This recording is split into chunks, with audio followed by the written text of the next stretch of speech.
Hi hello welcome back to our channel Srinivas లాక్స్లో ఈరోజు Madanapalle tomato మార్కెట్లో టమోటా ధరలు ఏ విధంగా పడుతున్నాయో మనం ఈ వీడియోలో తెలుసుకుందాము.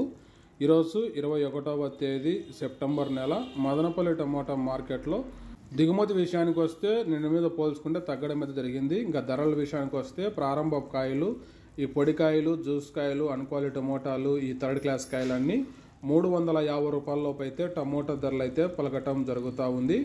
అలాగే ఇంకా మీడియం సెకండ్ రకం కాయల విషయానికి వస్తే 350 రూపాయల నుంచి ప్రారంభమై 400, 450, 500 రూపాయల లోపు అయితే మీడియం సెకండ్ రకం కాయలు అయితే మదనపల్లి టమోటా మార్కెట్లో టమోటా ధరలు అయితే పలకటం జరుగుతూ ఉంది. ఇంకా టాప్ ధర విషయానికి వస్తే ఈరోజు మదనపల్లి టమోటా మార్కెట్లో క్లాస్ కాయలు టాప్ ధర 500 రూపాయల నుంచి ప్రారంభమై 600, 650, 700 రూపాయల వరకు అయితే మదనపల్లి టమోటా మార్కెట్లో టాప్ ధర అయితే పలకటం జరిగింది. 500 rupees to 700 rupees top prize in Madanapalle tomato market yard. Okay friends, ఇవి ఈరోజు మదనపల్లి టమోటా మార్కెట్లో టాప్ టమోటా ధరలు. ఈ ఇన్ఫర్మేషన్ మీకు నచ్చినట్లయితే లైక్ చేయండి, షేర్ చేయండి. మన ఛానల్ సబ్స్క్రైబ్ చేసుకున్నట్లయితే ప్లీజ్ సబ్స్క్రైబ్ చేసుకోండి. Thank you watching this video.